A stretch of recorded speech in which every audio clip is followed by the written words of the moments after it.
ಆತ್ಮೀಯ ವಿದ್ಯಾರ್ಥಿಗಳೇ ನಮಸ್ತೆ. ಪ್ರಚಲಿತ ಘಟನೆ 2026 ಜೂನ್ 3rd ವೀಕ್ ಸಂಬಂಧಪಟ್ಟಿರ್ತಕ್ಕಂಥ ಇಂಪಾರ್ಟೆಂಟ್ MCQಗಳನ್ನ ಮತ್ತು ಅದಕ್ಕೆ ಸಂಬಂಧಪಟ್ಟಿರ್ತಕ್ಕಂಥ ವಿವರಣೆಯನ್ನು ನಾನು ನಿಮ್ಮ ಜೊತೆಯಲ್ಲಿ ಚರ್ಚೆ ಮಾಡ್ತಾ ಇದ್ದೀನಿ. ಇದು ಮುಂಬರ್ತಕ್ಕಂಥ ಎಲ್ಲ bank, SSC, railway, police, PSI ಹಾಗೂ ಇತರೆ ಎಲ್ಲ ಸ್ಪರ್ಧಾತ್ಮಕ ಪರೀಕ್ಷೆಗಳಿಗೆ ಬಹಳಷ್ಟು ಇಂಪಾರ್ಟೆಂಟ್ ಆಗಿದೆ. ಅದರಲ್ಲೂ ಮುಖ್ಯವಾಗಿ KS ಪರೀಕ್ಷೆಗೆ ನಾವು ನೋಡೋದಾದ್ರೆ KS ಅಲ್ಲಿ ನಿಮಗೆ ಪೇಪರ್ 1 ಅಲ್ಲಿ 40 ಕ್ವಶನ್ ಬರುತ್ತೆ, ಅಂದ್ರೆ 80 ಮಾರ್ಕ್ಸ್ ಇರುತ್ತೆ. 80 ಮಾರ್ಕ್ಸ್ 40 ಕ್ವಶನ್ ಇರುತ್ತೆ. ಪೇಪರ್ 2 ದಲ್ಲಿ ನಿಮಗೆ ಮತ್ತೆ 40 ಕ್ವಶನ್ 80 ಮಾರ್ಕ್ಸ್ ಇರುತ್ತೆ. ಸೊ ಹಿಂಗಾಗಿ ಕರೆಂಟ್ ಅಫೇರ್ಸ್ ಒಂದು ಇಂಪಾರ್ಟೆಂಟ್ ಆಗಿರ್ತಕ್ಕಂಥ ಪಾರ್ಟ್ ಅಂತ ನಾವು ಡಿಸ್ಕಷನ್ ಮಾಡಿರ್ತೀನಿ. ಇದು ಮುಂಬರ್ತಕ್ಕಂಥ ಪ್ರತಿಯೊಂದು ಪರೀಕ್ಷೆಗಳಿಗೂ ಬಹಳಷ್ಟು ಇಂಪಾರ್ಟೆಂಟ್ ಆಗಿದ್ದು, ಬೇರೆ ಬೇರೆ ವೆಬ್ಸೈಟ್ಗಳಿಂದ ಈ ಕ್ವಶನ್ಗಳನ್ನು ತೆಗೆದುಕೊಂಡು ಬಂದಿರೋದ್ರಿಂದ ಮುಂಬರುವ ಎಲ್ಲ ಎಕ್ಸಾಮ್ಗಳಲ್ಲಿ ಇದೇ ತರದ ವೆಬ್ಸೈಟ್ಗಳಿಂದ ಕ್ವಶನ್ಗಳನ್ನ ಕಲೆಕ್ಟ್ ಮಾಡ್ತಾರೆ. ಕ್ವಶನ್ ವಿತ್ ಆಪ್ಷನ್ಗಳು ಬಹುತೇಕ ಕೆಲವೊಂದು ಕ್ವಶನ್ಗಳಲ್ಲಿ ಅವೇ ಬರುವಂತ ಚಾನ್ಸ್ ಇರುತ್ತೆ. ಸೊ ಹಾಗಾಗಿ ಇಲ್ಲಿ ನಾನು ಡಿಸ್ಕಷನ್ ಮಾಡ್ತಕ್ಕಂಥ ಪ್ರಚಲಿತ ಘಟನೆಗಳನ್ನ ಸರಿಯಾಗಿ ಗಮನಿಸಿ ಅದನ್ನ ನೋಟ್ ಮಾಡ್ಕೊಳ್ಳಿ. ಮುಂಬರ್ತಕ್ಕಂಥ ಎಲ್ಲ ಎಕ್ಸಾಮ್ಗಳಿಗೆ ಇದು ನಿಮಗೆ ಬಹಳಷ್ಟು ಹೆಲ್ಪ್ಫುಲ್ ಆಗಿದೆ. ಪ್ರತಿ ವಾರ ಒಂದು ಪ್ರಚಲಿತ ಘಟನೆಗಳನ್ನ ನಾನು ಇಲ್ಲಿ ಅಪ್ಲೋಡ್ ಮಾಡ್ತಾ ಇದ್ದೀನಿ. ಕೊನೆಗೆ ಆ ತಿಂಗಳ ಪ್ರಚಲಿತ ಘಟನೆಗಳನ್ನ ಮಂತ್ಲಿ ಕರೆಂಟ್ ಅಫೇರ್ಸ್ ಅಂತೇಳಿ ನಮ್ಮ ಯೂಟ್ಯೂಬ್ ಅಲ್ಲಿ ಅಪ್ಲೋಡ್ ಮಾಡ್ತಾ ಇದ್ದೀನಿ. ಇದರ ಬೆನಿಫಿಟ್ ಅನ್ನು ತಾವು ಪಡೀರಿ, ನಿಮ್ಮ ಸ್ಪರ್ಧಾತ್ಮಕ ಪರೀಕ್ಷೆಗೆ ಸಿದ್ಧತೆ ನಡೆಸಿಕೊಳ್ಳಿ. ಜೊತೆಗೆ ನಮ್ಮ ಮೊಬೈಲ್ ಆಪ್ ಅಲ್ಲಿ ಕಂಪ್ಲೀಟ್ ಕರೆಂಟ್ ಅಫೇರ್ಸ್ ಕೋರ್ಸು ಇದೆ. ಅದರ ಜೊತೆಗೆ PDF ಗಳನ್ನ ನಾವು ಅದರಲ್ಲಿ ಅಪ್ಲೋಡ್ ಮಾಡಿರ್ತೀವಿ, ಕ್ವಿಜ್ಗಳು ಇರ್ತವೆ. ಸೊ ನೀವು ಅದನ್ನ ಫಾಲೋ ಅಪ್ ಮಾಡಬಹುದು. ರೈಟ್? ಓಕೆ. ನಮ್ಮ ಕ್ರಿಯೇಟಿವ್ ಸ್ಟಡಿ ಸರ್ಕಲ್ ಬ್ಯಾಂಕಿಂಗ್ ಅಕಾಡೆಮಿಯಲ್ಲಿ ಇದೇ ಜುಲೈ 5th ಇಂದ IBPS PO ಅಂಡ್ ಕ್ಲರ್ಕ್ ಸಂಬಂಧಪಟ್ಟಿರ್ತಕ್ಕ ಬ್ಯಾಂಕ್ PO ಕ್ಲರ್ಕ್ ಗೆ ಸಂಬಂಧಪಟ್ಟಿರ್ತಕ್ಕಂಥ ಹೊಸ ಬ್ಯಾಚ್ ಆರಂಭ ಆಗ್ತಾ ಇದೆ. ಈಗಾಗಲೇ IBPS PO and SBI PO notification ಆಗಿದ್ದು, ಮುಂದೆ ಇನ್ನೂ ಬ್ಯಾಂಕಿಂಗ್ ನೇಮಕಾತಿಗಳು ನಡೀತಾ ಇದ್ದಾವೆ. ಸೊ ಹಾಗಾಗಿ ಒಂದು ವ್ಯವಸ್ಥಿತವಾಗಿರ್ತಕ್ಕಂಥ ತರಬೇತಿ ನಮ್ಮ ಬಿಜಾಪುರದ ಕ್ರಿಯೇಟಿವ್ ಸ್ಟಡಿ ಸರ್ಕಲ್ ಇದೆ. ಪ್ರತಿ ವಿದ್ಯಾರ್ಥಿಗೆ ಅಡ್ಡಾ 247 books, online exam, lab, library, ಆಮೇಲೆ ಸಬ್ಜೆಕ್ಟ್ ವೈಸ್ ಫ್ಯಾಕಲ್ಟಿಗಳಲ್ಲಿ ಇರೋದ್ರಿಂದ ಒಂದು ಬಾರಿ ಪ್ರವೇಶಾತಿಯನ್ನು ಪಡೆದರೆ ನೇಮಕಾತಿ ಆಗುವವರೆಗೆ ನಾವು ತಾವು ಉಚಿತ ಒಂದು ತರಬೇತಿಯನ್ನ ಪಡಿಬಹುದು. ಸೊ ಅದಕ್ಕಾಗಿ ಹೆಚ್ಚಿನ ಮಾಹಿತಿಗಾಗಿ ಇಲ್ಲಿ ಕೊಟ್ಟಿರ್ತಕ್ಕಂಥ ನಂಬರ್ಗೆ ಕಾಂಟ್ಯಾಕ್ಟ್ ಮಾಡಿ ಅಥವಾ ಒಂದು ಬಾರಿ ನಮ್ಮ ಸಂಸ್ಥೆಗೆ ಭೇಟಿ ಕೊಟ್ಟು ಮಾಹಿತಿಯನ್ನು ಪಡೆದುಕೊಳ್ಳಿ. ಮೊದಲನೇ ಕ್ವಶನ್ ನಾವು ನೋಡೋಣ. ಜೂನ್ 2026 ಪ್ರಧಾನಮಂತ್ರಿ ನರೇಂದ್ರ ಮೋದಿ ಅವರಿಗೆ ದೇಶದ ಅತ್ಯುನ್ನತ ರಾಜ್ಯ ಗೌರವವಾದ order of the white double cross, ಯಾವ್ದ್ರಿ? Order of the white double cross 1ನೇ ದರ್ಜೆಯನ್ನು ಪ್ರದಾನ ಮಾಡಲಾಯಿತು. ಸೊ ಈ ಒಂದು ದೇಶ ಯಾವುದು ನೋಡ್ರಿ? ಯಾವ ದೇಶದಲ್ಲಿ ಈ ಒಂದು ಗೌರವವನ್ನು ಅವರಿಗೆ ನೀಡಲಾಯಿತು? ಜಕ್ republic, Slovakia, Hungary, Poland. So correct answer ಏನಂದ್ರೆ ಸ್ಲೋವಾಕಿಯಾ. ಕರೆಕ್ಟ್ ಆನ್ಸರ್ ಯಾವ್ದ್ರಿ? ಸ್ಲೋವಾಕಿಯಾದಲ್ಲಿ ಈ ಒಂದು ಅತ್ಯುನ್ನತ ಗೌರವವನ್ನ ಪ್ರಧಾನಮಂತ್ರಿ ನರೇಂದ್ರ ಮೋದಿ ಅವರಿಗೆ ನೀಡಲಾಯಿತು. ಹೀಗೆ ಅನೇಕ ರಾಷ್ಟ್ರಗಳು ಮೋದಿ ಅವರನ್ನ ಆ ದೇಶದ ಅತ್ಯುನ್ನತ ಗೌರವದೊಂದಿಗೆ ಸನ್ಮಾನಿಸಿದ್ದನ್ನ, ಸತ್ಕರಿಸಿದ್ದನ್ನ ನಾವು ಕಂಡಿದ್ದೀವಿ. ಸೊ ಇದ್ರ ಮೇಲೆ ಸ್ಪರ್ಧಾತ್ಮಕ ಪರೀಕ್ಷೆಗಳಿಗೆ ಕ್ವಶನ್ ಬರ್ತದೆ. ನೋಡ್ರಿ, 2026 ಜೂನ್ 15 ಬ್ರಾಟಿಸ್ಲಾವಾದಲ್ಲಿ ಪೀಟರ್ ಪೆಲೆಗ್ರಿನ್ ಅವರು ಸ್ಲೋವಾಕಿಯಾದ ಅತ್ಯುನ್ನತವಾಗಿರ್ತಕ್ಕಂಥ ರಾಜ್ಯ ಗೌರವವಾಗಿರ್ತಕ್ಕಂಥ order of the white double cross first class ಒಂದು ಅವಾರ್ಡ್ ಅನ್ನ ಮೋದಿ ಅವರಿಗೆ ನೀಡಿ ಗೌರವಿಸಿದರು. ಸೊ ಈ ಒಂದು ಪ್ರಶಸ್ತಿ ಯುರೋಪಿನ ಭೂ ಪ್ರದೇಶದಿಂದ ಸುತ್ತುವರೆದಿರ್ತಕ್ಕಂಥ ದೇಶವಾಗಿದ್ದು ಸುಮಾರು 5.49 ಮಿಲಿಯನ್ ಜನಸಂಖ್ಯೆ ಹೊಂದಿರತಕ್ಕಂಥ ಒಂದು ದೇಶ. ಹೀಗಾಗಿ ಯುರೋಪಿನ ಒಂದು ದೇಶದ ಅತ್ಯುನ್ನತ ಒಂದು ನಾಗರಿಕ ಪ್ರಶಸ್ತಿಯನ್ನ ಮೋದಿ ಅವರಿಗೆ ನೀಡಿ ಗೌರವಿಸಲಾಗಿದೆ. ಜೂನ್ 2026 6 ರಾಜ್ಯಗಳಿಂದ ಅನುಮೋದಿಸಲ್ಪಟ್ಟ ಕಿಶೋವ್ ವಿವಿಧೋದ್ದೇಶ ಅಣೆಕಟ್ಟು ಯೋಜನೆ ಯಾವ ನದಿಯ ಮೇಲೆ ಪ್ರಸ್ತಾಪಿಸಲಾಗಿದೆ? ಕಿಶೋವ್ ಅಣೆಕಟ್ಟು ವಿವಿಧೋದ್ದೇಶ ನದಿ ಕಣಿವೆ ಯೋಜನೆ, ಮಲ್ಟಿ ಡ್ಯಾಮ್ ಪ್ರಾಜೆಕ್ಟ್ ಅನ್ನ, ರೈಟ್ರಿ? ಸೊ ಯಾವ ನದಿಗೆ ಮಾಡಲಾಗಿದೆ? ಗಂಗಾ ನದಿ, ಯಮುನಾ ನದಿ, ಟಿನ್ ನದಿ ಅಂಡ್ ಚಂಬಲ್ ನದಿ. ಸೊ ಕರೆಕ್ಟ್ ಆನ್ಸರ್ ಏನಂತಂದ್ರೆ ಟಿನ್ ನದಿಗೆ ಅಥವಾ ಟೋನ್ ನದಿ ಅಂತ ಕರಿತೀವಿ. ಇದಕ್ಕೆ ಇನ್ನೊಂದು ಹೆಸರು ಕರೀತಾರೆ ಅಂದ್ರೆ ಟೋನ್ ನದಿ ಅಂತ ಕರೀತಾರೆ. ನೋಡ್ರಿ, ಈ ಟೋನ್ ನದಿ ಯಮುನಾ ನದಿಯ ಅತಿ ದೊಡ್ಡ ಉಪನದಿ ಅಂತ ಕರಿತೀವಿ. ಯಾವ್ದ್ರಿ ಇದು? ಯಮುನಾ ನದಿಯ ಅತಿ ದೊಡ್ಡ ಉಪನದಿ ಯಾವ್ದಂದ್ರೆ ಟೋನ್ ನದಿ.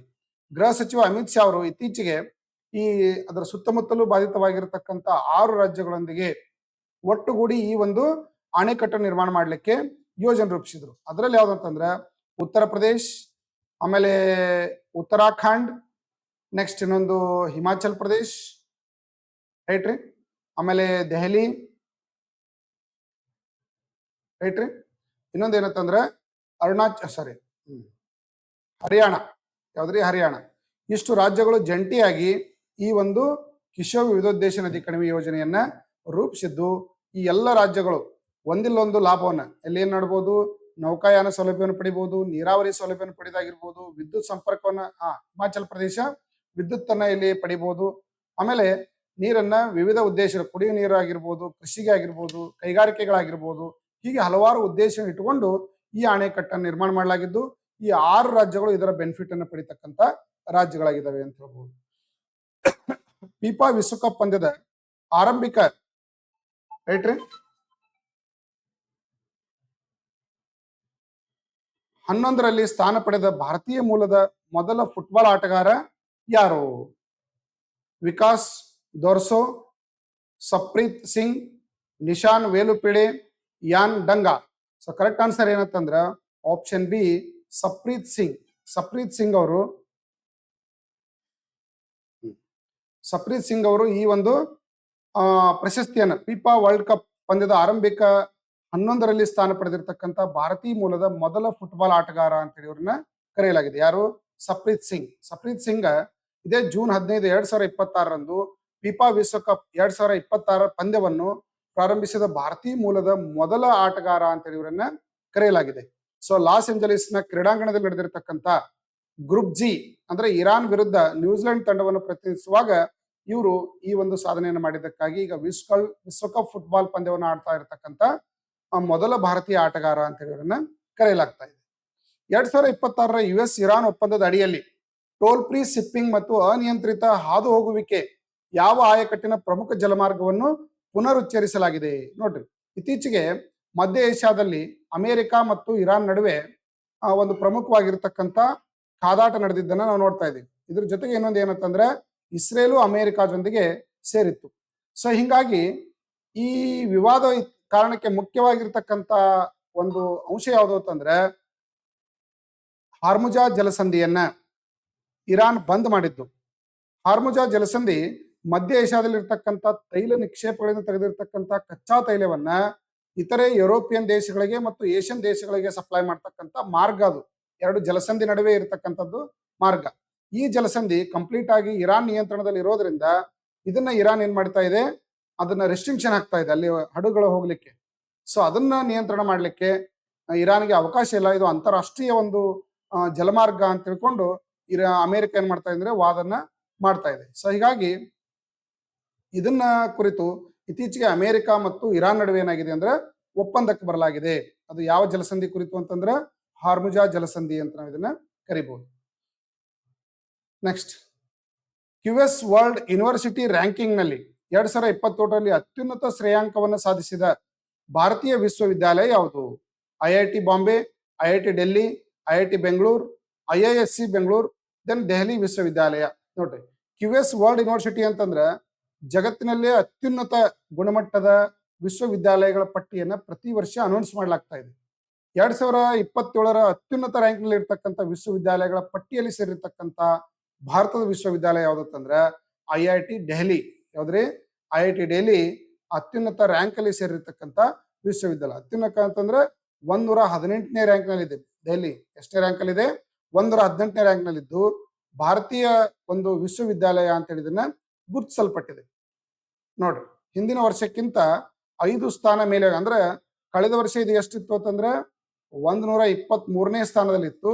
ಈಗ ಮತ್ತೆ 5 ಸ್ಥಾನ ಏನಾಗಿದೆ ಅಂದ್ರೆ ಮೇಲ್ ಹೋಗಿದೆ, ಇಂಪ್ರೂವ್ಮೆಂಟ್ ಆಗಿದೆ ಅಂತ ಹೇಳ್ಬೋದು. Massachusetts institute of technology.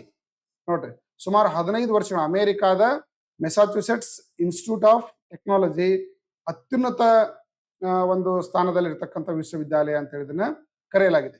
15ನೇ ವರ್ಷದಲ್ಲಿ ನಿರಂತರವಾಗಿ ಹಿಂಗ 52 ವಿಶ್ವವಿದ್ಯಾಲಯಗಳು ಈ ಶ್ರೇಯಾಂಕದಲ್ಲಿ ಸ್ಥಾನ ಪಡೆಯುವುದರೊಂದಿಗೆ ಭಾರತ ತನ್ನ ಅತ್ಯಧಿಕ ಪ್ರಾತಿನಿಧ್ಯವನ್ನ ಇಲ್ಲಿ ಸಾಧಿಸಿದೆ ಅಂತ ಹೇಳ್ಬೋದು. 2026-27ರ ಅವಧಿಯಲ್ಲಿ financial action task force FATF. ನೋಡ್ರಿ, FATF ಅನ್ನೋದು ಏನಿದು? ಅಂತಾರಾಷ್ಟ್ರೀಯ ಮಟ್ಟದ ಹಣಕಾಸು ನೆರವನ್ನು ನೀಡತಕ್ಕಂತ ಪ್ರಕ್ರಿಯೆಯನ್ನ ನಿಯಂತ್ರಿಸ್ತಕ್ಕಂತ ಒಂದು ಫೈನಾನ್ಷಿಯಲ್ ಅಡ್ವೈಸರ್ ಕಮಿಟಿ ಅಂತ ನಾವು ಇದನ್ನ ಕರಿತೀವಿ. ಸೊ ಈ ಕಮಿಟಿ ಉಪಾಧ್ಯಕ್ಷರಾಗಿ ಇತ್ತೀಚೆಗೆ ನೇಮಕ ಆಗಿರ್ತಕ್ಕಂಥವ್ರು ವಿವೇಕ್ ಅಗರ್ವಾಲ್. ಯಾರೇ ಭಾರತೀಯ ಆರ್ಥಿಕ ತಜ್ಞರಾಗಿರ್ತಕ್ಕಂಥ ವಿವೇಕ್ ಅಗರ್ವಾಲ್ ಅವರು FATF ನ ಉಪಾಧ್ಯಕ್ಷರಾಗಿ ಇತ್ತೀಚೆಗೆ ಆಯ್ಕೆಯಾಗಿದ್ದಾರೆ. ಭಾರತೀಯ ಹಿರಿಯ ಅಧಿಕಾರಿ, ಸಂಸ್ಕೃತಿ ಸಚಿವಾಲಯದ ಪ್ರಸ್ತುತ ಕಾರ್ಯದರ್ಶಿಯಾಗಿರ್ತಕ್ಕಂಥ ಮತ್ತು ಆರ್ಥಿಕ ತಜ್ಞರು ಆಗಿರ್ತಕ್ಕಂಥ ವಿವೇಕ್ ಅಗರ್ವಾಲ್ ಅವರು ಈ financial action task force FATF ನ ಉಪಾಧ್ಯಕ್ಷರಾಗಿ ಆಯ್ಕೆಯಾಗಿದ್ದಾರೆ ಅಂತ ಹೇಳ್ಬೋದು. ಫೈನಾನ್ಷಿಯಲ್ ಆಕ್ಷನ್ ಟಾಸ್ಕ್ ಫೋರ್ಸ್ ಅಂತ ಹೇಳಿ ಅಂದ್ರೆ ಯಾವುದೇ ರೀತಿಯ ಆರ್ಥಿಕ ಧನ ಸಹಾಯವನ್ನ ಅಥವಾ ಅಕ್ರಮ ಹಣ ವರ್ಗಾವಣೆಯನ್ನ ಇದು ಏನ್ ಮಾಡ್ತದೆ ಅಂದ್ರೆ ನಿಯಂತ್ರಣ ಮಾಡ್ತದೆ. ಮತ್ತು ಭಯೋತ್ಪಾದಕರಿಗೆ ಯಾವುದೇ ಸಂಘಟನೆಯವರು ಆರ್ಥಿಕ ಸಹಾಯವನ್ನು ಮಾಡದಿರುವಂತೆ ಕಂಟ್ರೋಲ್ ಮಾಡ್ತಕ್ಕಂತ ಒಂದು ಸಂಸ್ಥೆ ಯಾವ್ದಂದ್ರೆ FATF. ನೋಡ್ರಿ, ಭಯೋತ್ಪಾದಕ ಹಣಕಾಸು ಮತ್ತು ಪ್ರಸರಣ ಹಣಕಾಸು ವಿರುದ್ಧ ಹೋರಾಡುವ ಜವಾಬ್ದಾರಿಯನ್ನು ಈ ಸಂಸ್ಥೆಗೆ ನೀಡಲಾಗಿದ್ದು 2010ರಿಂದ ಭಾರತ FATF ನ ಸದಸ್ಯ ರಾಷ್ಟ್ರವಾಗಿದೆ ಅಂತ ಹೇಳ್ಬೋದು. ಈ ಸದಸ್ಯ ರಾಷ್ಟ್ರಗಳಲ್ಲಿ ಯಾವ್ದಾದ್ರು ಒಂದು ರಾಷ್ಟ್ರ ಭಯೋತ್ಪಾದಕರಿಗೆ ಫಂಡಿಂಗ್ ಮಾಡ್ತಿತ್ತು ಅಂದ್ರೆ ಅಂತ ದೇಶಕ್ಕೆ ಆರ್ಥಿಕ ಸಹಾಯವನ್ನ ನಿಲ್ಲಿಸುವಂತ ಒಂದು ಪ್ರಕ್ರಿಯೆಯನ್ನ ಈ ಒಂದು ಸಂಸ್ಥೆ FATF ಮಾಡ್ತದೆ ಅಂತ ಹೇಳ್ಬೋದು. ಪ್ರಧಾನಮಂತ್ರಿ ನರೇಂದ್ರ ಮೋದಿ ಅವರು ಜೂನ್ 21, 2026ರಂದು ಕೋಲ್ಕತ್ತಾದ ಯಾವ 3 ಸ್ವದೇಶಿ ನೌಕಾ ಹಡಗುಗಳನ್ನ ನಿಯೋಜಿಸಿದ್ರು? ನೋಡ್ರಿ, ಕೋಲ್ಕತ್ತಾದಲ್ಲಿ 3 ಸ್ವದೇಶಿ ನಿರ್ಮಿತ ನೌಕಾ ಹಡಗುಗಳು ಅವ್ಯಾವತ್ತಂದ್ರ INS ಅಗ್ರೆ, INS ದುನಾಗಿರಿ, INS ಸಂಶೋಧಕ್. ಈ 3 ಹಡಗುಗಳನ್ನ ಪ್ರಧಾನಮಂತ್ರಿ ನರೇಂದ್ರ ಮೋದಿ ಅವರು ಇತ್ತೀಚೆಗೆ ಕೋಲ್ಕತ್ತಾದ ನೌಕಾನೆಲೆಯಲ್ಲಿ ಈ ಹಡಗುಗಳನ್ನ ಇನಾಗ್ರೇಟ್ ಮಾಡಿದ್ರು ಅಂತ ಹೇಳ್ಬೋದು. ಜೂನ್ 21, 2026ರಂದು ಕೋಲ್ಕತ್ತಾದಲ್ಲಿ ಈ 3 ಸ್ವದೇಶಿ ನೌಕಾ ಹಡಗುಗಳನ್ನ ನಿಯೋಜಿಸಲಾಯಿತು. ಅವು ಮುಖ್ಯವಾಗಿ INS agro, INS ದುನಾಗಿರಿ, INS Sanshodhak. ಈ ಹಡಗುಗಳು ಕಡಲ ರಕ್ಷಣೆಯಲ್ಲಿ ಭಾರತದಲ್ಲಿ ಬೆಳೀತಾ ಇರತಕ್ಕಂತ ಸಾಮರ್ಥ್ಯವನ್ನ ಮತ್ತು ಭಾರತೀಯ ಕಡಲನ್ನ ಸದುಪಯೋಗ ಮಾಡ್ಕೊಳ್ಳಿಕ್ಕೆ ಮತ್ತು ಯಾವುದೇ ರೀತಿ ಅಕ್ರಮ ಬಳಕೆ ಆಗದಂತೆ ಮೇಲ್ವಿಚಾರಣೆ ಮಾಡಲಿಕ್ಕೆ ಈ ಒಂದು ಹಡಗುಗಳು ಸರ್ವಿಲೆನ್ಸ್ ಒಂದು ಕೆಲಸವನ್ನ ಅಥವಾ ಪರಿವೀಕ್ಷಣಾ ಕೆಲಸವನ್ನ ಈ ಹಡಗುಗಳು ಪೂರ್ವ ತೀರದಲ್ಲಿ ನೋಡ್ತಾ ಇದ್ದಾವೆ ಅಂತ ಹೇಳ್ಬೋದು. ಭಾರತೀಯ ಮಹಿಳಾ ಹಾಕಿ ತಂಡ ಜೂನ್ 2026ರಲ್ಲಿ FIH ಮಹಿಳಾ ರಾಷ್ಟ್ರಗಳ ಕಪ್ 2026 ಗೆದ್ದುಕೊಂಡಿತ್ತು. ಈ ಗೆಲುವು ಭಾರತದ ಯಾವ ಪಂದ್ಯಾವಳಿಗೆ ಅರ್ಹಗೊಳಿಸಿತು? ಹಾಕಿ ವಿಶ್ವಕಪ್, Asian champion trophy, the next FIH ಮಹಿಳಾ ಪ್ರೋ ಲೀಗ್, ಕಾಮನ್ವೆಲ್ತ್ ಕ್ರೀಡಾಕೂಟ. ನೋಡ್ರಿ, ಇದರಲ್ಲಿ ಮುಖ್ಯವಾಗಿ FIH ಮಹಿಳಾ ಪ್ರೋ ಲೀಗ್ಗೆ ಭಾರತೀಯ ಮಹಿಳಾ ಹಾಕಿ ತಂಡ ಇದರಲ್ಲಿ ಭಾಗವಹಿಸಿ ಟ್ರಾಫಿಯನ್ನು ಗೆದ್ದುಕೊಂಡಿರ್ತಕ್ಕಂಥ ತಂಡ ಅಂತ ಹೇಳ್ಬೋದು. ಈ ಒಂದು ಸಾಧನೆ ಮಾಡಿದ್ದಕ್ಕಾಗಿ ಭಾರತ ಮಹಿಳಾ ಕ್ರಿಕೆಟ್ ತಂಡವನ್ನ FIH ಮಹಿಳಾ ಪ್ರೋ ಲೀಗ್ಗೆ ಆಯ್ಕೆ ಮಾಡಲಾಗಿದೆ ಅಂತ ಇದನ್ನ ಕರಿಬಹುದು. ಇದು ಎಲ್ಲಿ ನಡೀತಂದ್ರೆ ನ್ಯೂಜಿಲೆಂಡ್ ಮಹಿಳಾ ರಾಷ್ಟ್ರೀಯ ಫೀಲ್ಡ್ ಹಾಕಿ ನ್ಯೂಜಿಲೆಂಡ್ ತಂಡವನ್ನ 2-1 ಗೋಲುಗಳಿಂದ ಇದು ಸೋಲಿಸ್ತು ಅಂತ ಹೇಳ್ಬೋದು. United Nations conference on trade and development ವರದಿ ಪ್ರಕಾರ 2025ರಲ್ಲಿ ಯಾವ ದೇಶ ವಿಶ್ವದ ಅಗ್ರ ಹಡಗು ಮರುಬಳಕೆ ರಾಷ್ಟ್ರವಾಗಿದೆ? ನೋಡ್ರಿ, ಅಂದ್ರೆ ವಿಶ್ವದಲ್ಲಿ ಎಷ್ಟೋ ದೇಶಗಳು, ಶ್ರೀಮಂತ ದೇಶಗಳು ತಮ್ಮಲ್ಲಿ ಯೂಸ್ ಮಾಡಿರ್ತಕ್ಕಂಥ ಹಡಗುಗಳನ್ನ ಏನ್ ಮಾಡ್ತಾರ ಅಂತಂದ್ರೆ ಅತ್ಯಾಧುನಿಕ ಹಡಗುಗಳನ್ನ ಕೆಲವೊಂದು ದೇಶಗಳಿಗೆ ಅದನ್ನ ಮಾರಾಟ ಮಾಡ್ತಾರೆ. ಜೊತೆಗೆ ಇನ್ನೊಂದು ಏನಂತಂದ್ರೆ ಹೀಗೆ ಮಾರಾಟವಾಗಿರ್ತಕ್ಕಂಥ ಸೆಕೆಂಡ್ ಹ್ಯಾಂಡ್ ಹಡಗುಗಳನ್ನ ಅಂದ್ರೆ ಅವರು ತಮ್ಮ ಕಾರ್ಯನಿರ್ವಹಣೆಯನ್ನು ಅಲ್ಲಿಗೆ ಸ್ಟಾಪ್ ಮಾಡಿದಾಗ ಬೇರೆ ಬೇರೆ ದೇಶಗಳಿಗೆ ಅದನ್ನ ಮಾರಾಟ ಮಾಡ್ಲಾಗ್ತದೆ. ಹಾಗೆ ಮಾರಾಟವಾಗಿರ್ತಕ್ಕಂಥ ಹಡಗುಗಳು ಮತ್ತೆ ರೀಯೂಸ್ ಆಗ್ಬೇಕಂದ್ರೆ ಅದನ್ನ ಮತ್ತೆ ರೆಡಿ ಮಾಡ್ತಕ್ಕಂಥ ಕೆಲಸ ಎಲ್ಲಿ ನಡೀತಾ ಇದೆ ಅಂದ್ರೆ ಭಾರತದಲ್ಲಿ ಮಾತ್ರ ನಡೀತಾ ಇದೆ. ಅದು ಮುಖ್ಯವಾಗಿ ಎಲ್ಲೈತಂದ್ರೆ ಭಾರತ ಇಂಥ ಮರುಬಳಕೆ ಹಡಗುಗಳನ್ನ ಪುನರ್ ಕಾರ್ಯಾಚರಣೆಗೊಳಿಸುವಂತ ಒಂದು ದೇಶಗಳಲ್ಲಿ ಭಾರತ ಅಗ್ರಗಣ್ಯ ರಾಷ್ಟ್ರ ಅಂತ ಹೇಳಿದನ್ನ ಕರೆಯಲಾಗ್ತಾ ಇದೆ. ನೋಡ್ರಿ, ಇದು ಮುಖ್ಯವಾಗಿ 2026ರಲ್ಲಿ ಮೇನಲ್ಲಿ ಬಿಡುಗಡೆಯಾಗಿರ್ತಕ್ಕಂಥ ವ್ಯಾಪಾರ ಮತ್ತು ಅಭಿವೃದ್ಧಿ ಕುರಿತಿರ್ತಕ್ಕಂಥ ವಿಶ್ವಸಂಸ್ಥೆಯ ಇತ್ತೀಚಿನ ವರದಿ ಪ್ರಕಾರ ವಿಶ್ವದ ಪ್ರಮುಖ ಹಡಗು ಮರುಬಳಕೆ ರಾಷ್ಟ್ರವಾಗಿ ಭಾರತ ಹೊರಹೊಮ್ಮಿದೆ ಅಂತ ಹೇಳ್ಬೋದು. ಹೀಗೆ ಒಂದು ರಾಷ್ಟ್ರ ಬಳಕೆ ಮಾಡಿ ಬಿಟ್ಟಿರ್ತಕ್ಕಂಥ ಹಡಗುಗಳನ್ನ ಗುಜರಾತಿನ ಯಾವುದು ಅಲಾಂಗ್ ಬಂದರು ಅಂತ ಕರಿತೀವಿ. ಗುಜರಾತಿನ ಅಲಾಂಗ್ ಬಂದರಿಗೆ ತಂದು ಅಲಾಂಗ್ ಬಂದರಿನಲ್ಲಿ ಈ ಹಡಗುಗಳನ್ನ ಮರುಬಳಕೆ ಮಾಡ್ಲಿಕ್ಕೆ ಬೇಕಾಗಿರ್ತಕ್ಕಂಥ ತಾಂತ್ರಿಕತೆ, ಅಲ್ಲಿರ್ತಕ್ಕಂಥ ಸಿಬ್ಬಂದಿ, ಇದು ಜಗತ್ತಿನ ಎಲ್ಲ ಹಡಗುಗಳು ಇಲ್ಲಿ ಏನಾಗ್ತಾವ ಅಂದ್ರೆ ಮರುಬಳಕೆ ಹಡಗುಗಳು ಇಲ್ಲಿ ಬಂದು ಮತ್ತ ಅವುಗಳನ್ನ ಬಳಕೆಗೆ ಯೋಗ್ಯವಾಗುವ ರೀತಿಯಲ್ಲಿ ಡೆವಲಪ್ ಮಾಡ್ಲಾಗ್ತಾ ಇದೆ. ಸೊ ಇಂಥ ಒಂದು ವ್ಯವಹಾರ ಮಾಡೋದ್ರಲ್ಲಿ ಗುಜರಾತ್ ಅಗ್ರಗಣ್ಯ ಸ್ಥಾನದಲ್ಲಿ ಇದೆ. ಅದು ಜಗತ್ತಿನಲ್ಲಿ ಭಾರತ ಅಗ್ರಗಣ್ಯ ಸ್ಥಾನದಲ್ಲಿ ಐತಿ ಅಂತೇಳಿ ಹೇಳ್ಬೋದು. ಜೂನ್ 2026ರಲ್ಲಿ ಯುನೈಟೆಡ್ ಕಿಂಗ್ಡಮ್ ಪ್ರಧಾನಮಂತ್ರಿ ಸ್ಥಾನಕ್ಕೆ ಇತ್ತೀಚೆಗೆ ರಾಜೀನಾಮೆ ನೀಡಿರ್ತಕ್ಕಂಥವ್ರು ಯಾರು? Rishi Sunak, Keir Starmer, Boris Johnson, David Cameron. So correct answer ಏನಂತಂದ್ರೆ ಕೀರ್ ಸ್ಟಾರ್ಮರ್ ಅವರು ಇತ್ತೀಚೆಗೆ ಇಂಗ್ಲೆಂಡಿನ ಪ್ರಧಾನಮಂತ್ರಿ ಸ್ಥಾನಕ್ಕೆ ರಾಜೀನಾಮೆಯನ್ನು ನೀಡಿದ್ರು ಅಂತ ಹೇಳ್ಬೋದು. ಕಿಮ್ ಸ್ಟಾರ್ಮರ್ ನೋಡ್ರಿ, ಯುನೈಟೆಡ್ ಕಿಂಗ್ಡಮ್ ಪ್ರಧಾನಮಂತ್ರಿ ಸ್ಥಾನಕ್ಕೆ ರಾಜೀನಾಮೆಯನ್ನು ಘೋಷಿಸಿದ್ರು. ಇವ್ರ ಪಕ್ಷ ಯಾವ್ದತ್ತಂದ್ರೆ ಲೇಬರ್ ಪಕ್ಷ. ಯಾವ ಪಕ್ಷ ಇದ್ರಿ? ಲೇಬರ್ ಪಕ್ಷ. ಇದೇ ಲೇಬರ್ ಪಕ್ಷದ ಇವ್ರಿಗಿಂತ ಮೊದಲು ಯಾರಿದ್ರು ಅಂತಂದ್ರ ರಿಷಿ ಸುನಕ್ ಇದ್ರು. ಯಾರಿದ್ರು? ರಿಷಿ ಸುನಕ್. ಇವರು ಸುಧಾಮೂರ್ತಿಯವರ ಅಳಿಯ. ಇವರು ಯಾರ್ರಿ? ಸುಧಾಮೂರ್ತಿ ಅಥವಾ ನಾರಾಯಣ ಮೂರ್ತಿಯವರ ಅಳಿಯರಾಗಿರ್ತಕ್ಕ ರಿಷಿ ಸುನಕ್ ಅವರು ಕಿಮ್ ಸ್ಟಾರ್ಮರ್ಗಿಂತ ಮೊದಲು ಏನಾಗಿದ್ರು ಅಂದ್ರೆ ಇಂಗ್ಲೆಂಡಿನ ಪ್ರಧಾನಮಂತ್ರಿಯಾಗಿ ಕಾರ್ಯನಿರ್ವಹಿಸಿದ್ರು. ಇವರೊಬ್ಬರ NRI ರೈಟ್ ರೀ. ಸೊ ಅವ್ರ ನಂತರ ಏನಾಗಿದ್ರು ಕಿಮ್ ಸ್ಟಾರ್ಮರ್ ಇದ್ರು. ಈಗ ಈ ಒಂದು ರಾಜೀನಾಮೆಯನ್ನು ನೀಡಿದ್ದಾರೆ ಅಂತ ಹೇಳ್ಬೋದು. ಇತ್ತೀಚೆಗೆ ಸುದ್ದಿಯಲ್ಲಿ ಕಂಡು ಬಂದ ತಪ್ನುಲಿ ಒರಾಂಗುಟಾನ್ ಯಾವ ದೇಶದಲ್ಲಿ ಕಂಡು ಬಂದಿದೆ? Malaysia, Philippines, Indonesia, Thailand. So correct answer ಏನಂತಂದ್ರೆ ಇಂಡೋನೇಷ್ಯಾದಲ್ಲಿ ಈ ಒಂದು ಒರಾಂಗುಟಾನ್ ಅಂತಂದ್ರೆ ಇದೊಂದು ಚಿಂಪಾಂಜಿ. ಸೊ ಸುಮಾರು ಇಂಥ ಒಂದು ಚಿಂಪಾಂಜಿಗಳು ಇರ್ತಕ್ಕಂಥ ಹೆಚ್ಚು ಪ್ರಮಾಣದ ಇರ್ತಕ್ಕಂಥ ದೇಶ ಯಾವ್ದಂದ್ರೆ ಇಂಡೋನೇಷ್ಯಾ. ಸುಮಾತ್ರದಲ್ಲಿ ಇತ್ತೀಚೆಗೆ ಸಂಭವಿಸಿದ ಚಂಡಮಾರುತದಲ್ಲಿ ಇಂಥ ಒಂದು ಒರಾಂಗುಟಾನ್ಗಳು ಬಹಳಷ್ಟು ಏನ್ ಮಾಡೋದು ಅಂದ್ರೆ ಅಲ್ಲಿ ಆ ಪ್ರಕೃತಿ ವಿಕೋಪಗಳಿಗಾಗಿ ಹಸುನೀಗಿದು ಸತ್ತೋದು. ಅದರ ಒಟ್ಟು ಜನಸಂಖ್ಯೆ 7% ಆಗಿದೆ. ಈಗ ಟಪ್ನೊಲಿ ಒರಾಂಗುಟಾನ್ ಅಂದ್ರೆ ಪೊಂಗೋ ಟಪ್ನೊಲಿ ಎನ್ಸಿಸ್, ಇದು ಸುಮಾತ್ರಾ ದ್ವೀಪದಲ್ಲಿ ಮಾತ್ರ ಕಂಡು ಬರ್ತಕ್ಕಂಥ ಒಂದು ಚಿಂಪಾಂಜಿ ಅಂತ ನಾವು ಇದನ್ನ ಕರಿತೀವಿ. ರೈಟ್. ನೆಕ್ಸ್ಟ್, ಪ್ರಧಾನಮಂತ್ರಿ ನರೇಂದ್ರ ಮೋದಿ ಅವರಿಗೆ ಇತ್ತೀಚೆಗೆ ಯಾವ ದೇಶ the order of the white double cross, ನೋಡ್ರಿ, the order of the white double cross first class ಪ್ರಶಸ್ತಿಯನ್ನು ನೀಡಿ ಇತ್ತೀಚೆಗೆ ಗೌರವಿಸಲಾಯಿತು? ಸೊ ಆಪ್ಷನ್ ಏನಂತಂದ್ರೆ ಸ್ಲೋವಾಕಿಯಾ. ಯಾವ್ದ್ರ ಇದು? ಸ್ಲೋವಾಕಿಯಾ ಇತ್ತೀಚೆಗೆ ನರೇಂದ್ರ ಮೋದಿ ಅವರಿಗೆ ಅತ್ಯುನ್ನತ ಗೌರವವಾಗಿರ್ತಕ್ಕಂಥ the order of the white double cross first class ನೀಡಿ ಗೌರವವನ್ನ ನೀಡಲಾಯಿತು. ಅಲ್ಲಿಯ ಪ್ರಧಾನಮಂತ್ರಿ ಯಾರತ್ತಂದ್ರೆ ಪೀಟರ್ ಪೆಲೆಗ್ರಿನ್ ಅವರು 33ನೇ ಅಂತಾರಾಷ್ಟ್ರೀಯ ಪ್ರಶಸ್ತಿ. ಮೋದಿ ಅವರು ಪಡಿತಾ ಇರೋದು ಎಷ್ಟನೇ ಅಂತಾರಾಷ್ಟ್ರೀಯ ಪ್ರಶಸ್ತಿ ಅಂದ್ರೆ 33ನೇ ಅತ್ಯುನ್ನತ ನಾಗರಿಕ ಪ್ರಶಸ್ತಿ ಪ್ರತಿ ದೇಶಗಳದು. ಸೊ ಈ ಪ್ರಶಸ್ತಿಯನ್ನ ಪಡೆದಿದ್ದಾರೆ ಅಂತ ಹೇಳ್ಬೋದು. ಇತ್ತೀಚೆಗೆ US ನಲ್ಲಿ ಪುನರುತ್ಥಾನಗೊಂಡಿರ್ತಕ್ಕಂಥ ರೋಗ ಯಾವ್ದಂದ್ರೆ ಟಿಟಾನಸ್.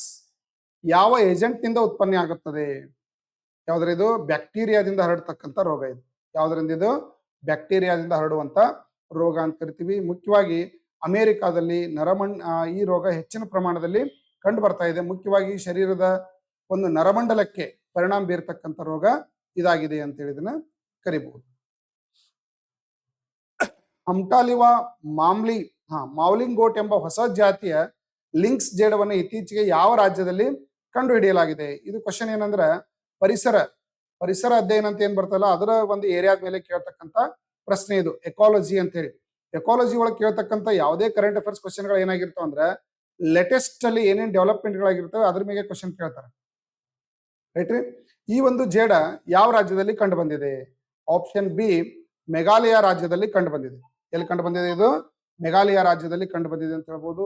ಇತ್ತೀಚೆಗೆ ಹಮ್ತಲಿವಾ ಮ್ಯಾವ್ಲಿಂಗಾಟ್ ಎಂಬ ಹೊಸ ಜಾತಿಯ ಲಿಂಕ್ಸ್ ಜೇಡವನ್ನ ಇತ್ತೀಚೆಗೆ ಇಲ್ಲಿ ಗುರುತಿಸಲಾಗಿದ್ದು ಇದು ಮೇಘಾಲಯದ ಖಾಸಿ ಬೆಟ್ಟಗಳಲ್ಲಿ ಕಂಡು ಬರ್ತಕ್ಕಂಥ ರೋಗ ಅಂತ ಹೇಳಿದನ್ನ ಗುರುತಿಸಲಾಗಿದೆ ಅಂತ ಹೇಳ್ಬೋದು.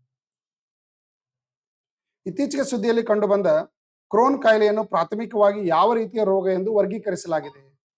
ನೋಡ್ರಿ, ಕ್ರೋನ್ ಕಾಯಿಲೆಯನ್ನ ಯಾವ ರೀತಿಯ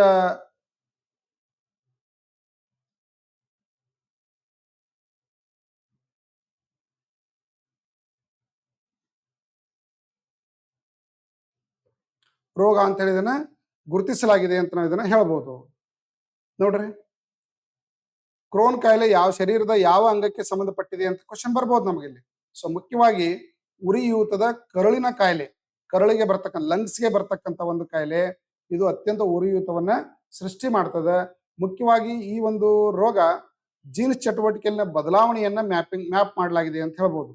ಸೊ ಕ್ರೋನ್ ಕಾಯಿಲೆ ದೀರ್ಘಕಾಲದ ಉರಿಯೂತದ ಕರುಳಿನ ಕಾಯಿಲೆಯಾಗಿದ್ದು ಇದು ಜೀರ್ಣಾಂಗ ವ್ಯೂಹದಲ್ಲಿ ಒಂದು ಹೊಟ್ಟೆ ಉರಿಯನ್ನ ಏನ್ ಮಾಡ್ತಂದ್ರೆ ಇದು ಉಂಟು ಮಾಡ್ತದೆ. ಸೊ ಹಾಗಾಗಿ ಸಾಮಾನ್ಯವಾಗಿ ಸಣ್ಣ ಕರುಳಿನ ತುದಿ ಮತ್ತು ದೊಡ್ಡ ಕರುಳಿನ ಆರಂಭದ ಭಾಗದಲ್ಲಿ ಇದೇನ್ ಮಾಡ್ತಂದ್ರೆ ಹೆಚ್ಚಿನ ಪರಿಣಾಮವನ್ನ ಬೀರ್ತದೆ. ಇದು ಸಣ್ಣ ಕರುಳಿನ ಕೊನೆಯ ತುದಿ ಮತ್ತು ಸಣ್ಣ ಕರಳು ಆಗಿಂದ ನೆಕ್ಸ್ಟ್ ಯಾವ್ದು ಬರ್ತಂದ್ರೆ ದೊಡ್ಡ ಕರಳು ಬರ್ತದೆ. ಇದರ ಆರಂಭ ಈ ಭಾಗದಲ್ಲಿ ಏನಾಗ್ತಂದ್ರೆ ಉರಿಯೂತವನ್ನ ಕಾಣ್ತಾ ಇರೋದನ್ನ ನಾವು ನೋಡ್ಬೋದು. ಇತ್ತೀಚೆಗೆ ಸುದ್ದಿಯಲ್ಲಿ ಕಂಡುಬಂದ INS ತರ್ಕಾಶ್ ಯಾವ ವರ್ಗದ ಯುದ್ಧ ನೌಕೆಗಳಿಗೆ ಸೇರಿದೆ ನೋಡ್ರಿ. ಯಾವ ಯುದ್ಧ ನೌಕೆಗಳಲ್ಲಿ ವಿವಿಧ ರೀತಿಯ ಕ್ಲಾಸ್ಗಳನ್ನ ಮಾಡಲಾಗಿದೆ. ಅದರಲ್ಲಿ ಮುಖ್ಯವಾಗಿ ಯಾವ್ದಂದ್ರೆ INS ತರ್ಕಾಸ್ ಅಂತಕ್ಕಂಥದ್ದು ನೋಡ್ರಿ ಮುಖ್ಯವಾಗಿ ಕೋಲ್ಕತ್ತಾ ಕ್ಲಾಸ್ಗೆ ಸಂಬಂಧಪಟ್ಟಿರ್ತಕ್ಕಂಥ ಒಂದು ಯುದ್ಧ ನೌಕೆ ಇದಾಗಿದೆ ಅಂತ ನಾವು ಇದನ್ನ ಹೇಳ್ಬೋದು. ನೋಡ್ರಿ ಇಲ್ಲಿದೆ ನೋಡ್ರಿ INS ತರ್ಕಾಶ್ ನೈಋತ್ಯ ಹಿಂದೂ ಮಹಾಸಾಗರದಲ್ಲಿ ಅಂದ್ರೆ ಮಾಲ್ಡೀವ್ಸ್ ದ್ವೀಪಗಳ ಸರೌಂಡಿಂಗ್ ಏರಿಯಾದಲ್ಲಿ ಈ ಒಂದು ತರ್ಕಾಸ್ ನೌಕೆಯನ್ನು ಏನ್ ಮಾಡಿದೆ ಅಂದ್ರೆ ಅಲ್ಲಿ ನೆಲೆಗೊಳಿಸಲಾಗಿದೆ. ನೋಡಿ ತನ್ನ ನಿಯೋಜನೆ ಸಮಯದಲ್ಲಿ ಸೆಸೆಲ್ಸ್ ವಿಕ್ಟೋರಿಯಾಕ್ಕೆ ಇದು ಆಗಮಿಸ್ತು ಅಂದ್ರೆ ಅಲ್ಲಿ ದ್ವೀಪಕ್ಕೆ ಇದು ಆಗಮಿಸ್ತು. INS ತರ್ಕಾಶ್ ಭಾರತೀಯ ನೌಕಾಪಡೆಯ ಅತ್ಯಾಧುನಿಕ ಸ್ಟೆಲ್ತ್ ಫ್ರಿಗೇಟ್ ಅಂತ ನಾವು ಇದನ್ನ ಕರಿತೀವಿ. ಇದು 3 ತಲ್ವಾರ್ ಮಾರ್ಗದ ಮಾರ್ಗದರ್ಶಿ ಕ್ಷಿಪಣಿಗಳನ್ನ ಯುದ್ಧ ನೌಕೆಯನ್ನು ಇದರಲ್ಲಿ ಹೊಂದಲಾಗಿದ್ದು ಇದು ಈ ವರ್ಗದ 2ನೇ ಯುದ್ಧ ನೌಕೆ ಅಂತ ಇದನ್ನ ಕರೆಯಲಾಗ್ತದೆ. Right. Control and auditor general ವರದಿ ಪ್ರಕಾರ 2025ನೇ ಹಣಕಾಸು ವರ್ಷದಲ್ಲಿ ಅತಿ ಹೆಚ್ಚು ವಿತ್ತೀಯ ಕೊರತೆಯನ್ನು ದಾಖಲಿಸಿದ ರಾಜ್ಯ ಯಾವುದು? ಫೈನಾನ್ಷಿಯಲ್ ಡೆಫಿಸಿಟ್ ಅನ್ನ ಯಾವ ಒಂದು ರಾಜ್ಯದಲ್ಲಿ ಉಂಟಾಗಿದೆ ಅಂತ ಹೇಳಿ ಇತ್ತೀಚೆಗೆ CAG ಅಂದ್ರೆ ಕಂಟ್ರೋಲ್ ಅಂಡ್ ಆಡಿಟರ್ ಜನರಲ್ ವರದಿಯಲ್ಲಿ ಇದನ್ನ ಗೊತ್ತು ಮಾಡಲಾಗಿದೆ. ಯಾವ ಒಂದು ರಾಜ್ಯದಲ್ಲಿ ಇದು ಕಂಡು ಬಂದಿದೆ ಅಂತಂದ್ರೆ ಮೇಘಾಲಯ ರಾಜ್ಯದಲ್ಲಿ. ಯಾವ ರಾಜ್ಯದಲ್ಲಿ ಇದ್ರೆ ಮೇಘಾಲಯ ರಾಜ್ಯದಲ್ಲಿ ಈ ಒಂದು ವರದಿ CAG ವರದಿಯಲ್ಲಿ ಕಂಡು ಬಂದಿದೆ. ಅತಿ ಹೆಚ್ಚು ಡೆಫಿಸಿಟ್ ಅನ್ನು ಹೊಂದಿರತಕ್ಕಂತ ರಾಜ್ಯ ಅಂತ ಕರಿತೀವಿ. ಮುಖ್ಯವಾಗಿ ದೇಶದ 28 ರಾಜ್ಯಗಳಲ್ಲಿ 18 ರಾಜ್ಯಗಳು 2025ರ ಒಂದು ಹಣಕಾಸು ವರ್ಷದಲ್ಲಿ ವಿತ್ತೀಯ ಕೊರತೆಯನ್ನು ಹೊಂದಿರತಕ್ಕಂಥ ರಾಜ್ಯಗಳು ಅಂತೇಳಿ ತೋರಿಸಲಾಗಿದೆ. ಮುಖ್ಯವಾಗಿ ಕಾರಣ ಏನಂತಂದ್ರೆ ಕೋವಿಡ್ ಪರಿಣಾಮ ಆಗಿರ್ಬೋದು, ಕೋವಿಡ್ ನಂತರದ ಬೆಳವಣಿಗೆಯಲ್ಲಿ ಆರ್ಥಿಕ ಒಂದು ಚೇತರಿಕೆ ಆಗದೇ ಇರೋದು, ಸರಿಯಾದ ಚೇತರಿಕೆ ಆಗದೇ ಇರೋದು, ಮುಖ್ಯವಾಗಿ ಏನಂದ್ರೆ ಈಶಾನ್ಯ ರಾಜ್ಯಗಳಲ್ಲಿ ಇದು ಹೆಚ್ಚಿನ ಒಂದು ದುಷ್ಪರಿಣಾಮವನ್ನ ಬೀರಿದೆ ಅಂತ ನಾವು ಇದನ್ನ ಗುರುತಿಸಬಹುದು. ಇತ್ತೀಚೆಗೆ 15 ದೇಶಗಳು ಅಂಗೀಕರಿಸಿದ ಮೊಂಬಾಸಾ ಘೋಷಣೆ ಯಾವ ಸಮಸ್ಯೆಯನ್ನು ಎದುರಿಸುವ ಒಂದು ಗುರಿಯನ್ನು ಹೊಂದಿದೆ? ಸಮುದ್ರ ಮಾಲಿನ್ಯ, ಅಕ್ರಮ ಮೀನುಗಾರಿಕೆ, ಹವಳದ ಬ್ಲೀಚಿಂಗ್, ಅಕ್ರಮ ಗಣಿಗಾರಿಕೆ. ಸೊ ಯಾವ್ದಂದ್ರೆ ಆಪ್ಷನ್ ಅಕ್ರಮ ಮೀನುಗಾರಿಕೆ. ನೋಡ್ರಿ ಮೊಂಬಾಸಾ ಘೋಷಣೆ ಯಾವ್ದಕ್ಕೆ ಸಂಬಂಧಪಟ್ಟಿದೆ ನೋಡಿ, ಪರಿಸರಕ್ಕೆ ಸಂಬಂಧಪಟ್ಟಿರ್ತಕ್ಕಂಥ ಕ್ವಶನ್ಗಳಿವೆಲ್ಲ. ಇತ್ತೀಚೆಗೆ 15 ದೇಶಗಳು ಅಂತಾರಾಷ್ಟ್ರೀಯ ಮಟ್ಟದ ಒಂದು ಘೋಷಣೆಯನ್ನು ಮಾಡಲಾಯಿತು. ಅದಕ್ಕೆ ಏನ್ ಕರೀತಾರೆ ಅಂದ್ರೆ ಫೇಮಸ್ ಘೋಷಣೆ ಮೊಂಬಾಸಾ ಘೋಷಣೆ. ಇವೆಲ್ಲ KSಗೆ ಬರ್ತಾವ ನಿಮಗೆ, ಎಕಾಲಜಿಗೆ ಸಂಬಂಧಪಟ್ಟಿರ್ತಕ್ಕಂಥ ಕ್ವಶನ್ಗಳು. ಮುಖ್ಯವಾಗಿ ಯಾವುದರ ಕುರಿತು ಗುರಿಯನ್ನು ಹೊಂದಿದೆ, ಯಾವ ಸಮಸ್ಯೆಯನ್ನು ಹೋಗಲಾಡಿಸುವ ಗುರಿಯನ್ನು ಹೊಂದಲಾಗಿದೆ ಅಂತಂದ್ರೆ ಅಕ್ರಮ ಮೀನುಗಾರಿಕೆಯನ್ನ ಜಗತ್ತಿನಲ್ಲಿ ತಡೆಗಟ್ಟತಕ್ಕಂತ ಒಂದು ಕ್ರಮಕ್ಕೆ ಈ ಸಮುದ್ರ ತೀರದಲ್ಲಿ ದೇಶಗಳು ಮುಂದಾಗಬೇಕು ಅನ್ನೋದೇ ಅಂತಾರಾಷ್ಟ್ರೀಯ ಒಂದು ನಿರೀಕ್ಷೆ. ಹಾಗಾಗಿ 15 ದೇಶಗಳು ಆಫ್ರಿಕಾ, ಏಷ್ಯಾ, ಯುರೋಪ್ ಮತ್ತು ಕೆರಿಬಿಯನ್ ದೇಶಗಳು ಕಾನೂನು ಬಾಹಿರವಾಗಿರತಕ್ಕಂಥ ಮೀನುಗಾರಿಕೆಯನ್ನು ತಡೆಗಟ್ಟಲಿಕ್ಕೆ ಒಂದು ಜಾಗತಿಕ ಪ್ರಯತ್ನವನ್ನು ಮಾಡುವಂತ ಮೊದಲ ಪ್ರಯತ್ನವನ್ನ ಮಾಡಲಾಗಿದೆ. ಅದಕ್ಕೆ ಇದು ಮೊಂಬಾಸಾ ಅನ್ನೋದು ಎದಕ್ಕೆ ಸಂಬಂಧಪಟ್ಟಿದ್ದು ಅಂತಂದ್ರೆ ಅಕ್ರಮ ಮೀನುಗಾರಿಕೆಯನ್ನು ತಡೆಗಟ್ಟುವ ಒಂದು ಅಂತಾರಾಷ್ಟ್ರೀಯ ಒಂದು ಘೋಷಣೆ ಅಂತ ಹೇಳೋದನ್ನ ಕರಿತೀವಿ. ರಾಷ್ಟ್ರೀಯ ಸಂಖ್ಯಾಶಾಸ್ತ್ರ ಆಯೋಗದ ಹೊಸ ಅಧ್ಯಕ್ಷರಾಗಿ ಇತ್ತೀಚೆಗೆ ಯಾರನ್ನು ನೇಮಕ ಮಾಡಲಾಗಿದೆ ನೋಡ್ರಿ. ರಾಷ್ಟ್ರೀಯ ನ್ಯಾಷನಲ್ ಸ್ಟ್ಯಾಟಿಸ್ಟಿಕಲ್ ಕಮಿಷನ್ ಚೇರ್ಮನ್ ಇದು ಸಂವಿಧಾನಾತ್ಮಕ ಸಂಸ್ಥೆ. ಇದರ ಚೇರ್ಮನ್ ಆಗಿ ಇತ್ತೀಚೆಗೆ ನೇಮಕ ಆದವರು ಯಾರಂದ್ರೆ ಡಾಕ್ಟರ್ ಸೈಬುಲ್ ಚಟ್ಟೋಪಾಧ್ಯಾಯ. ಯಾರ್ರಿ? ಡಾಕ್ಟರ್ ಸೈಬುಲ್ ಚಟ್ಟೋಪಾಧ್ಯಾಯ ಅವರನ್ನ ಇದರ ಕಮಿಷನ್ ಆಗಿ ಇತ್ತೀಚೆಗೆ ನೇಮಕ ಮಾಡಲಾಗಿದೆ ಅಂತ ಹೇಳ್ಬೋದು. ಸೈಬುಲ್ ಚಟ್ಟೋಪಾಧ್ಯಾಯ ಅವರು ರಾಷ್ಟ್ರೀಯ ಸಾಂಖ್ಯಿಕ ಆಯೋಗದ ಅಧ್ಯಕ್ಷರಾಗಿ ಇತ್ತೀಚೆಗೆ ನೇಮಕ ಆಗಿದ್ದಾರೆ. ಇತರ ಸದಸ್ಯರೆಂದರೆ ಪ್ರೊಫೆಸರ್ ಸುಭಬ್ರತ್ ದಾಸ್, ಸತ್ಯೇಂದ್ರ ಬಹದ್ದೂರ್ ಸಿಂಗ್, ಡಾಕ್ಟರ್ ಮಾಧವನ್ ಮುಕುಂದ್ ಅವರು ಇದರ ಒಂದು ಸದಸ್ಯರು ಅಂತ ನಾವು ಇದನ್ನ ಹೇಳ್ಬೋದು. ಇತ್ತೀಚೆಗೆ ಸುದ್ದಿಯಲ್ಲಿ ಕಂಡು ಬಂದ ಸ್ಪಿಲೋಮಿನಾ ಮಲ್ಬಾರಿಕಾ ಎಂದರೇನು ನೋಡ್ರಿ.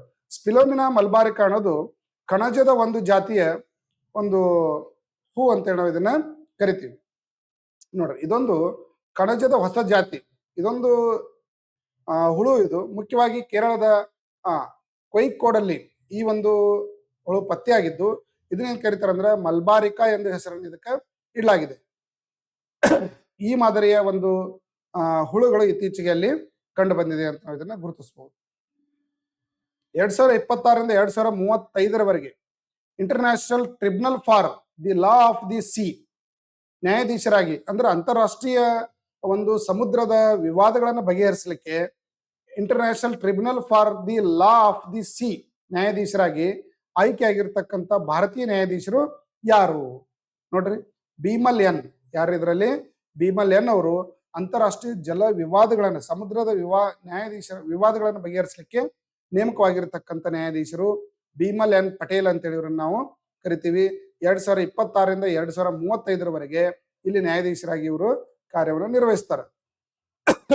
ನ್ಯೂಯಾರ್ಕ್ ವಿಶ್ವಸಂಸ್ಥೆಯಲ್ಲಿ ನಡೆದಿರ್ತಕ್ಕಂಥ US ಸ್ಟೇಟ್ ಪಾರ್ಟಿ 36 ಸಭೆಯಲ್ಲಿ ಈ ಒಂದು ಆಯ್ಕೆಯನ್ನ ಮಾಡಲಾಗಿದೆ ಅಂತ ಹೇಳ್ಬೋದು.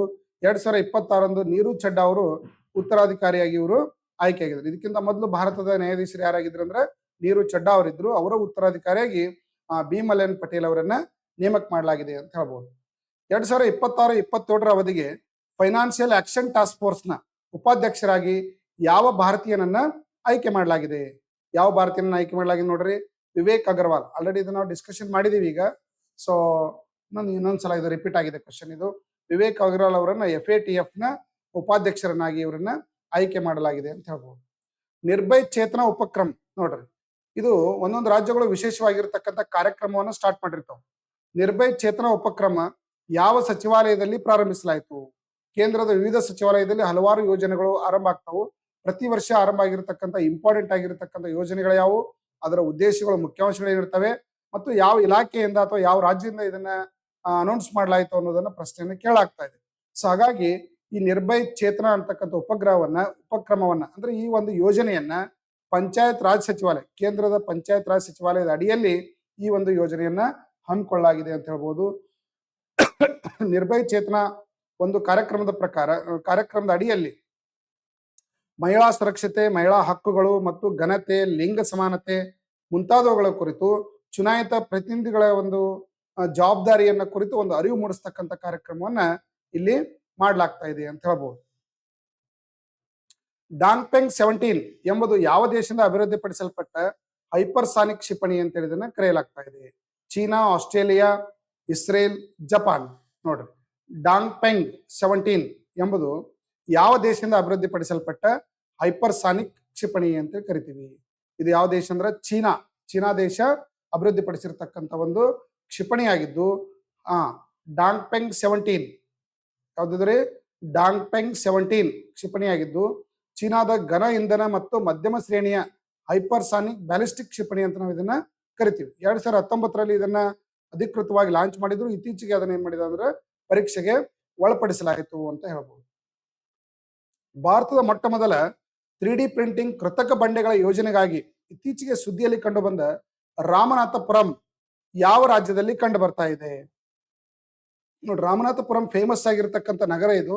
ಇದು ಯಾವ ರಾಜ್ಯದ್ದು ಅಂತಂದ್ರೆ ತಮಿಳುನಾಡಿನಲ್ಲಿ ಕಂಡು ಬರ್ತಕ್ಕಂಥ ಪ್ರಮುಖ ನಗರವಾಗಿದ್ದು, ಇಲ್ಲಿ ಶಿಲೆಗಳನ್ನ 3D ಆಧಾರದ ಮೇಲೆ ಏನ್ ಮಾಡ್ತಾರೆ ಅಂದ್ರೆ ಈ ಶಿಲೆಗಳನ್ನು ನಿರ್ಮಾಣ ಮಾಡಿ ಇವುಗಳನ್ನ ಸಮುದ್ರ ದಂಡೆಯಲ್ಲಿ ಇಡ್ಲಾಗ್ತದೆ. ಇದರಿಂದ ಸಮುದ್ರ ಕೊರತೆಯನ್ನು ತಪ್ಪಿಸಬಹುದು, ಜೊತೆಗೆ ಸಮುದ್ರದ ತೀರದಲ್ಲಿ ಇರತಕ್ಕಂತ ಜೀವಿಗಳ ಆವಾಸಕ್ಕೆ ಯೋಗ್ಯವಾಗಿರತಕ್ಕಂತ ಒಂದು ವಾಸಸ್ಥಾನವನ್ನು ಅಲ್ಲಿ ನಿರ್ಮಾಣ ಮಾಡ್ದಂಗೆ ಆಗ್ತದೆ. ಸೊ ಹಂಗಾಗಿ ಜೀವ ವೈವಿಧ್ಯತೆಯನ್ನು ಹೆಚ್ಚುಪಡಿಸಲಿಕ್ಕೆ ಮತ್ತು ಸುಸ್ಥಿರ ಮೀನುಗಾರಿಕೆಯನ್ನು ಬೆಂಬಲಿಸಲಿಕ್ಕೆ ಈ ಒಂದು ಯೋಜನೆಯನ್ನ ತಮಿಳುನಾಡಿನಲ್ಲಿ ಹಮ್ಮಿಕೊಳ್ಳಲಾಗಿದೆ ಅಂತ ಹೇಳ್ಬೋದು. ಆದ್ಮೇಲೆ ಈ ತರದ ಪ್ರಮುಖ ಪ್ರಚಲಿತ ಘಟನೆಗಳನ್ನ ಪ್ರತಿ ವಾರ ನಾನು ಅಪ್ಲೋಡ್ ಮಾಡ್ತಿರ್ತೀನಿ. ಪ್ರತಿ ವಾರ 25ರಿಂದ 30 ಕ್ವಶನ್ಗಳು national, international, sports, ecology, science and ಟೆಕ್ನಾಲಜಿಗೆ ಸಂಬಂಧಪಟ್ಟಿರ್ತಕ್ಕಂಥ ಕ್ವಶನ್ಗಳಾಗಿದ್ದು ಪ್ರತಿ ವಾರದ ವಿಡಿಯೋಗಳಿಗಾಗಿ ಫಾಲೋ ಮಾಡಿ, ಸಬ್ಸ್ಕ್ರೈಬ್ ಮಾಡಿ. ಜೊತೆಗೆ ನಮ್ಮ ಮೊಬೈಲ್ ಆ್ಯಪ್ ಲಿಂಕ್ಗಳನ್ನ ನಮ್ಮ ಡಿಸ್ಕ್ರಿಪ್ಷನ್ ಹಾಕಿದ್ದೀನಿ. ಆ್ಯಪ್ ಅನ್ನು ಡೌನ್ಲೋಡ್ ಮಾಡ್ಕೊಂಡು ಅಲ್ಲಿ ಕೋರ್ಸ್ ಅನ್ನು ತಾವು ಏನ್ ಮಾಡ್ಬೋದು, ನೋಡ್ಬೋದು. Okay, thank you.